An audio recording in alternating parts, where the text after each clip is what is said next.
Right, okay then, chap. So, for those out there who don't know, who are you guys? Okay, my name's Burhan Rafiq. My name's Kez.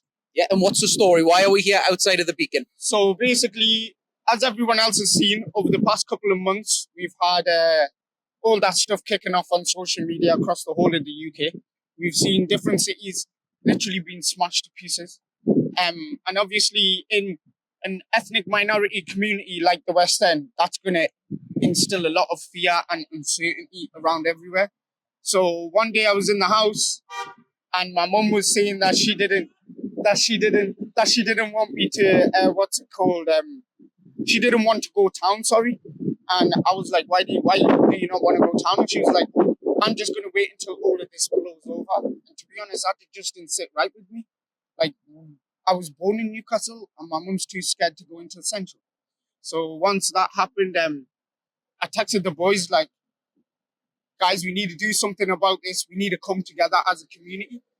There's a lot of men out there, a lot of boys out there who were optimistic about it, and they were like, oh, we're not really sure we can do anything. We're not really sure we can get men together. But the one man that came to me and said, you know what, I'm happy to do it was Kez. Yeah. So basically, Behan obviously expressed his concerns, his worries. I myself thought that I've had to visit the shops with my mum. I've had to visit the shops with my sisters. They wear headscarves. They might be a target. And I thought I shouldn't have to think like this. I've grew up in this city. I've been playing with half the kids who are part of this movement. When we were children, we went to the same schools. It just felt a bit wrong. So I said, look, I've got your full back. We'll promote this fully. And then we just went hard with the promotion. And then we ended the day with 50 members. Our plan was to protect the main mosque and just have a few lads at each of the homes and just make sure everybody's okay. And then we went to sleep that night a bit satisfied, thinking like, you know what, we've got something going. We woke up in the morning, we had 1,000 members in the chat. So obviously it was shocking. There was a lot of responsibility. It just dumped on us. But then we thought, you know what? We can either be scared about this and we can be like, oh, we're not ready for this, or we can use this to our advantage and create something out of it. So now we're sitting on 4,000 members. We ended the day off with 50 members. We then woke up the next day with 1,000 members in the chat. So we were a little bit shocked. We were excited, but we were also slightly a bit nervous, thinking we've got so many people now. We need to make a bigger plan.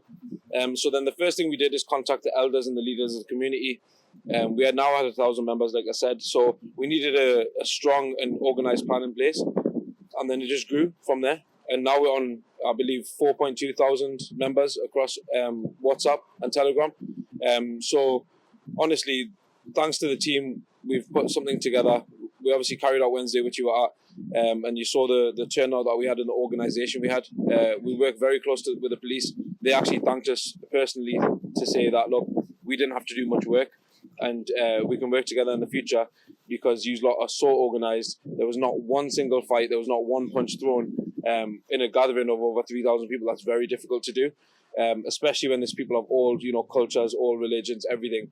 And yeah, I think it went really smoothly. Yeah, it did go absolutely smoothly, and just because it wasn't really shown on the video. I mean, we were there obviously Wednesday night, just driving down some of the places where the car was parked. There was police cars that maybe weren't seen by the general public. There was police as far as the eye can see. There was riot people ready. There was horses. There was everything. The police did a fantastic job, but so did you guys. You've organised the whole thing. Obviously, we speak to people all the time and they think, I can't make a difference. One person can't make a difference. Standing here, there was thousands upon thousands of people counter-protesting, protecting the building, protecting the community. You guys obviously organised that. You didn't have to. You could have just sat at home, very proactive and done.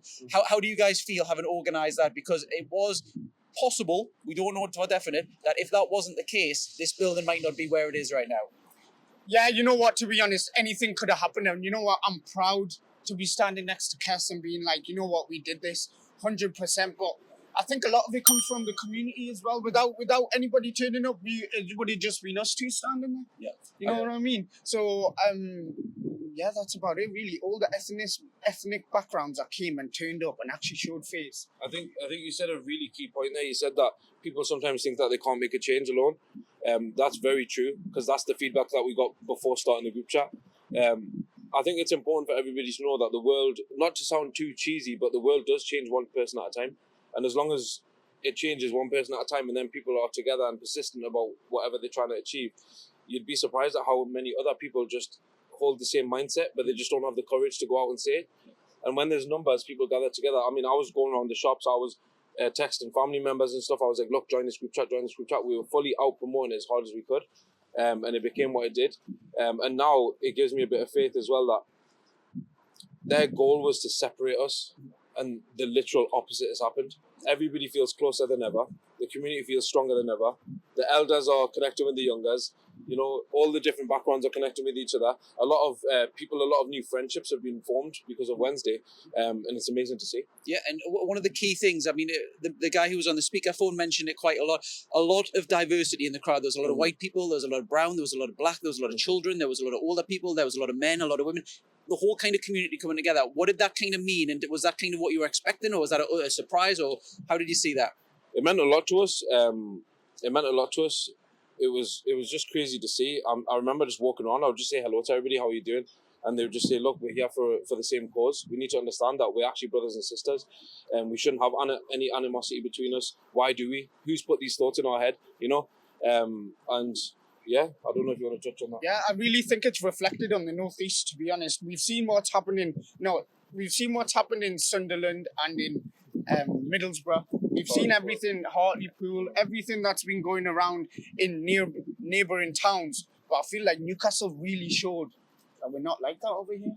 And all this violence and this aggression and smashing up buildings doesn't go around. Yeah, I mean, I know you mentioned as well that your mum was quite fearful of you going out and stuff like that. Yeah, Obviously, being in a minority. My partner, she's Filipino. Yep. She's a nurse. She has heard stories about people being attacked in Sunderland, Filipinos, nurses, when yeah. really all they're trying to do is care for the community. It's a bit mental. Being in an ethnic minority at the moment, obviously they mentioned there that other people do have the concern about going out and stuff like that. How is it, obviously speaking to you guys, how is it at the moment in general? You're obviously going to have braver people, you're going to have more anxious people, you're going to have, but in clearly, general. For us, we're like young men, you know what I mean? So going out's not going to be an issue, but I feel like, especially before the event that we had, I feel like there was a lot of tension. Yeah. Everybody was very stressed about, oh, where could I go? Where can I not go? Where will I get attacked? Where will I not get attacked? And just by running the group, you get a lot of messages coming through to you personally about just people who are a little bit on edge, where you just got to assure them, like, you know what? It's fine. Everything's okay. We're sorting out what we can sort out. And I feel like Newcastle really showed their colours. And I feel like everybody's a lot more calmer now. 100%. Even from the messages that we're getting now, we're getting a lot fewer messages. People are a lot more relaxed. They're more happy. Yeah, and I mean, this is a question really that's impossible to answer because no one knows. It's a moot point almost. But there was harsher sentences that was announced literally a couple of days before this counter protest, where if you're caught rioting or protesting, I think it's 10 years and stuff like that. Do you think that played a part? Do you think it was the huge volume of people that maybe scared people off? Do you think there wasn't something going to happen and it was all talk? How do you kind of see that? I think it was a bit of both. So I think your first point that you mentioned, the sentences that are being given out, these people were named and shamed on TV, you know, on the news channels. And I think it just gave everybody that little bit of sort of wariness that the police will actually do something. And they have cameras and they have facial recognition and they're able to use that technology to identify exactly who everybody is. And I think obviously if anybody poses a threat, then the police can take action. And on the second point that you said, we actually had sort of some intel come in that there perhaps were a small gathering of them, but once they saw the magnitude of the meeting, they decided not to go ahead, which is good news for us. You know, I think it's quite ironic that, you know, the members of the EDL, they have so much against Asians, but they're the biggest players of Chinese whispers. I think they give their messages across, everything gets muddled up, and with all due respect to them, it's lack of communication, lack of you know, guts and courage that causes them to, you know, disperse themselves and go home themselves. When they see a team which is the complete opposite, you know, brave, diverse, educated, all these things, it makes them think twice about doing anything, you know? Yeah, I mean, you mentioned on the news, and I've got a quote here because literally just before coming to this, I had the news on, and I want to just make sure I get this quote right. So it was in Liverpool. The judge is sentencing people at the moment, and when he was sentencing people to jail, this is the exact quote that he said. He said, "You've exploited the anguish of others,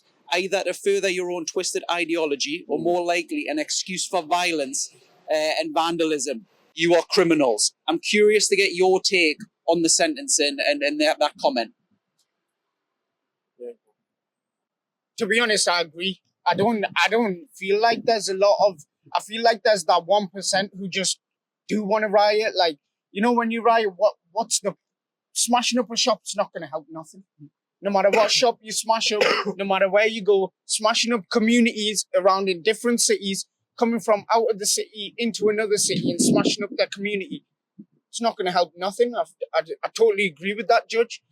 And what we really proved was we weren't an attacking force, we were a defending force. When everybody turned up and we didn't get one person, nothing smashed, nothing happened, we didn't get one arrest, I feel like we really proved that. Right, so I was in Sunderland as well. There was obviously a lot of protests, a lot of violence and stuff that happened. A lot of the local people said it was the thought that people were being shipped in, sort of, people coming from other cities and stuff like that. Yeah. Newcastle has this planned on Saturday. So by the time this goes out, it's only going to be 12 hours and then everyone will know what's happened in Newcastle. So it's almost a little bit outdated. What are you expecting to happen in Newcastle? Maybe not hoping, but what are you genuinely expecting to happen?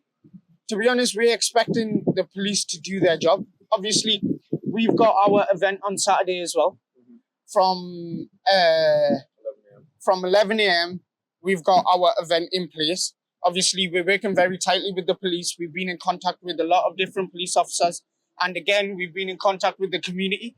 We're going to try and run this event again the exact way we did and just stand in solidarity with everybody else. And I agree with Personally, I do feel like people are getting shipped in. And I feel like people are coming from different communities and smashing up other communities.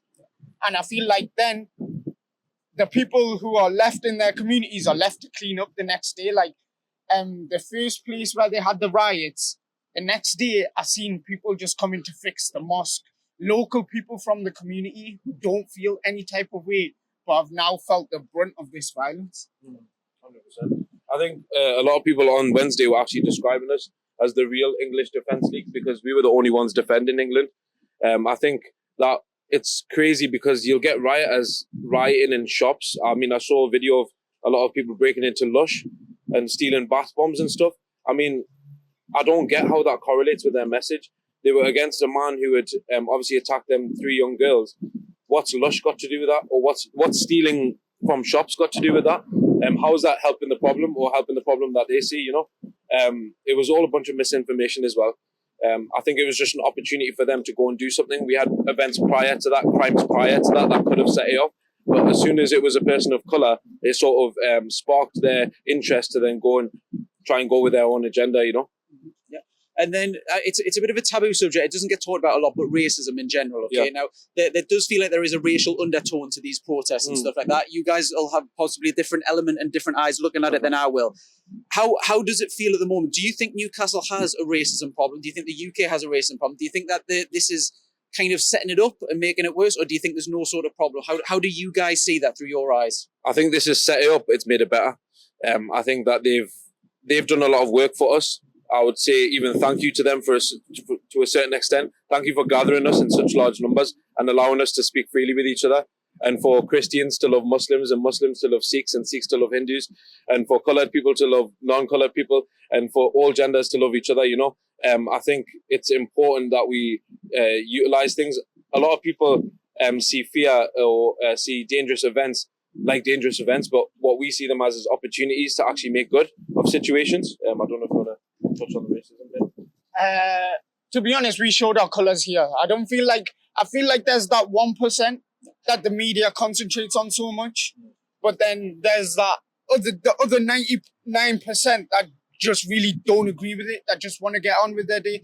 Like the other day I was just relaxing with my cousin and an old man came over to us and he was like, I'm so sorry about what's been going on recently. I've been living in the West End for 14 years and I wouldn't want to live anywhere else. And that just speaks words for like more than what you just see on the camera. Yeah. And one thing I'm very keen to ask you guys as well. So a lot of people on either side have kind of made up their mind and nothing this interview is going to do will change their opinion and stuff like that. But the people who are maybe on the fence and thinking, maybe I will protest on Saturday, what would be your message to anyone who's maybe on the fence and thinking about attending on Saturday? You mean protest with us? Or Either way, just kind of undecided sort of thing.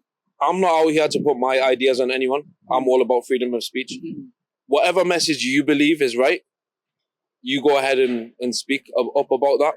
I think, but first do your research. Look into the history of things. Look into the history of Britain. Look into the history of the countries that you're slating and what they've done for your country, and vice versa. That's why we love British people, because we've done a lot for them and they've done a lot for us. I myself was born here, but my parents weren't. Well, my mum was born in Scotland, actually, and my dad was born in Pakistan. And I'm not sure if the audience are aware. I'll just give you one small thing just to get put into perspective. But during, for example, World War II, where millions of troops were sent from India, and that actually really, really helped England win the war. You've got to look at these things. You've got to look at the fact that after England was quite a destroyed country, and it was actually foreigners who came over and helped rebuild it. I'm not taking credit for that, because I wasn't them foreigners, But you've got to look into the history and you've got to think. And let me do my own research before I listen to a guy online, whether it be me or someone else, and then get my idea from there. Let me just do my own research, look into it, and whatever I believe is right, I'll go out and protest about. Yeah, 100%. I agree. You should always speak about what you believe in. It doesn't matter what you believe in, but there's a way to go about it. If you're going around destroying communities, that's not going to get your message nowhere. That's not going to help nothing. Yeah. There's a way to do it, and if you do it in the right way, there's nothing wrong with it. Yeah, there's a lot of misinformation around going out online. Even if I just focus locally, we put a post on mentioning the counter protest and saying if people want to come along to the counter protest and stuff. People were saying, one person in particular in the comments saying the police are too frightened to go to the West End. Now, I live in the West End. I've been here for 6 years. It's a very, very mixed group. There's a lot of different races. There's a lot of different religious beliefs. There's a lot of different community. There is a police centre in the West End. So the person who's saying that police don't come here, I don't know how they get to work and not work. Living here in the West End, is this how the UK should be? Very tolerant of each other. You very rarely hear of any sort of issues and stuff like that. But there's obviously the misinformation of people who don't come to the West End, don't know what it's about, and haven't got that information to rely on others to tell them how it is. How is living in the West End? Living in the West End is amazing. I feel like each community here has their own identity. Your community should be the way it is, but as long as it's peaceful, it's absolutely fine. Like, if somebody believes in a certain something and they want to go out and say that thing, there's nothing wrong with it, but it's the way they're going about it. And I feel like if you've ever been to the West End, you could walk up one street, go to the next street, go back down, wherever you want to go, you will be in no harms. As we've been here, we've seen so many police officers. There's 2 walking over there right now, you know what I mean? So whoever said that comment's just clearly never been here. I think he's covered everything with that. Yeah. Well, I just want to say a personal thank you, guys. So everyone's obviously got their beliefs. Like I say, watching this interview is not going to change extremists either way. They're going to believe what they want to do. Yeah. But the people that are breaking their own cities around the UK, it's a disgrace. I don't know what you accomplish out of breaking your own cities. This could have been absolutely torched down. This could have been an interview in front of rubble and stuff like that. He's protected it. He's protected Newcastle. Thank you very much. Thank you.